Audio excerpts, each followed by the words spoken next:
Hello again. I'm Joe Connolly of WCBS News Radio with producer Neil A. Carousso. And you are going to meet an entrepreneur who will prove again that all the good ideas have not been taken. Eillot Moscowitz, a former commodities and foreign exchange trader, has now founded Prairie Street Prime, which is disrupting the kosher meat industry.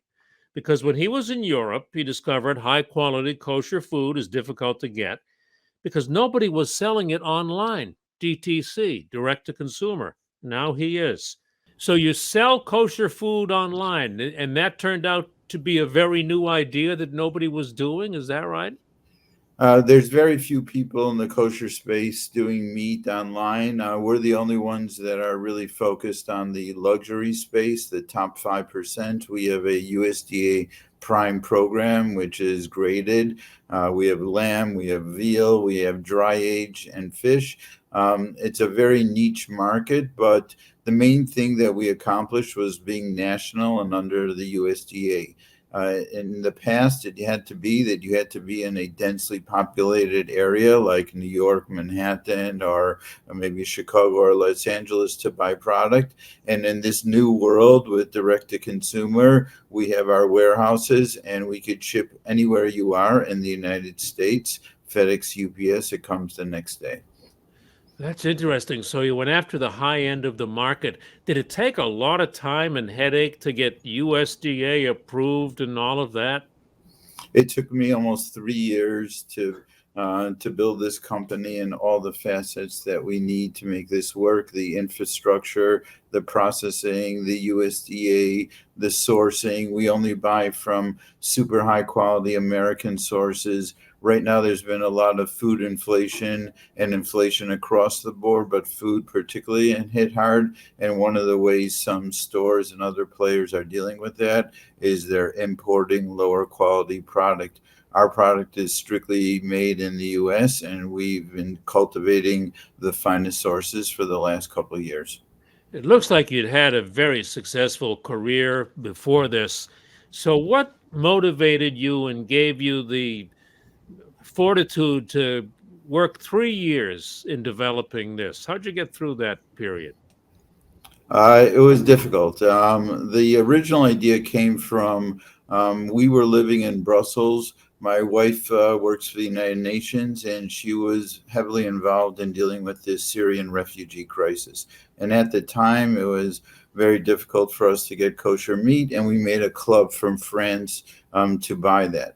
Now we've had an incredible couple of years, and people are trying to adjust to what's a new normal. The infrastructure is extremely complicated, and our packaging is very important to us as well. So that when you get your package the next day, UPS, it could be sitting in Los Angeles on your front patio. Everything from a food safety and quality standpoint is there for you. Wow, Neil. So I want to get to your direct-to-consumer platform, Elliot, because I'm really impressed by it. But before that, I want to go back to what you said about inflation and food prices.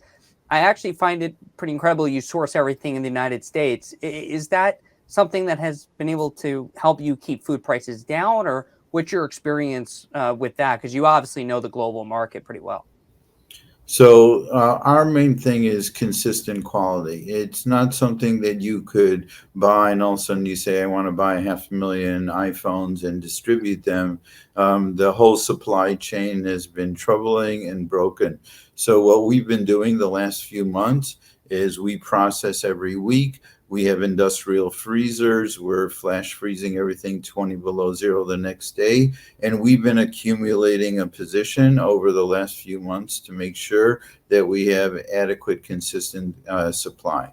In our clientele, the main thing they care about is having the supply at that consistent level. So we're a niche within the niche. A kosher market is a very small market compared to the non-kosher, and we're working in only the highest end of those kosher markets. So one of the ways to accomplish that is to make sure that you have adequate inventory in all the product groups. And we saw a surge coming after COVID. People have really been tired of being cooped up and they want to get together. In anticipation of that, we've been building product and we've been fulfilling a tremendous amount of orders. That's great. Well, Eillot, you have a plethora of YouTube videos that are very, they stand out. They're very impressive. Is that a big driver to your sales and direct to consumer? Are people purchasing based on those videos? Or I don't know if you do any of these live cooking videos, but those seem to do pretty well, I would imagine. So actually, it's a little counterintuitive of why I've done this. We put a lot of money into this area.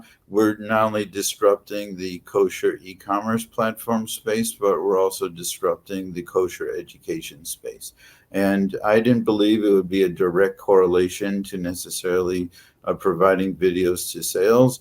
But we're building a community, a global community. And we publish more than 50 videos. We publish every Sunday.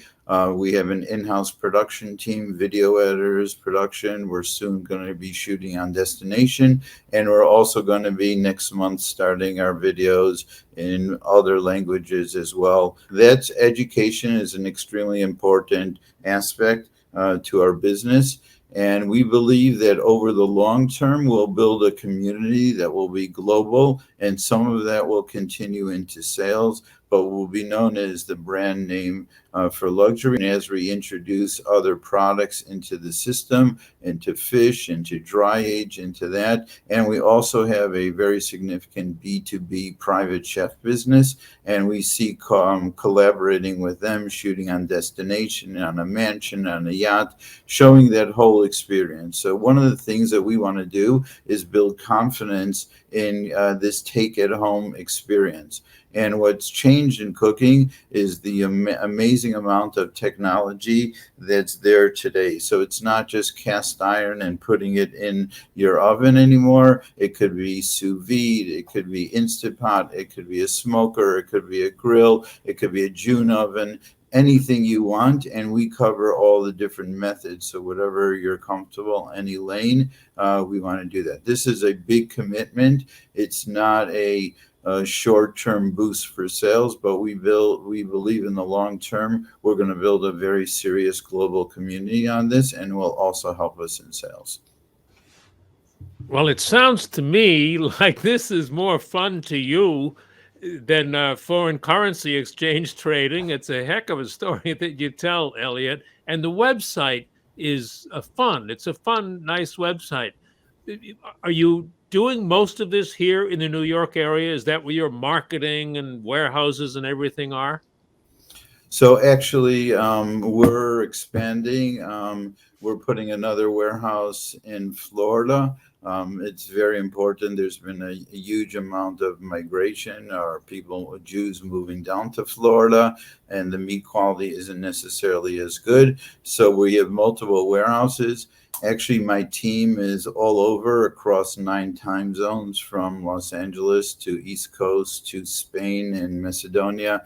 Different people handle different aspects of this project, from graphic design to production to everything. We are having a lot of fun, but this is a very serious project for us, and we plan on revolutionizing the whole space.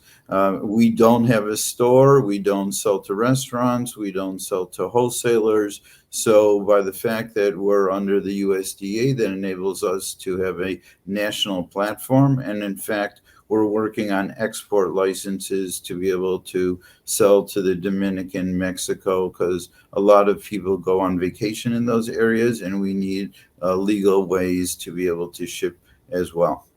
This is an amazing story that you tell, Eillot. And I don't know if you were near retirement. You had a successful career before this, but is this a retirement business for you or not? So it's an interesting question. I thought I was retiring. Actually, when I moved back from Europe, I had a job lined up on Wall Street again, doing consulting. But as an ex-macro trader and someone that sees the market, I wasn't looking to do this, but I came back wondering why weren't the kosher space paying attention to what's happening in these new trends. And I didn't want to be one of those people that spent their whole time thinking about something and never doing it and regretting it later. So I've spent 3 years devoting my life to understanding this and building this platform. And I'm feeling younger than I felt. I'm very mentally active. I have a great team, and I think I'll be leaving a legacy for the next generation as well. And you got a cool website too. Eillot, thank you. Congratulations on all that you're doing on Prairie Street Prime. Great to talk to you.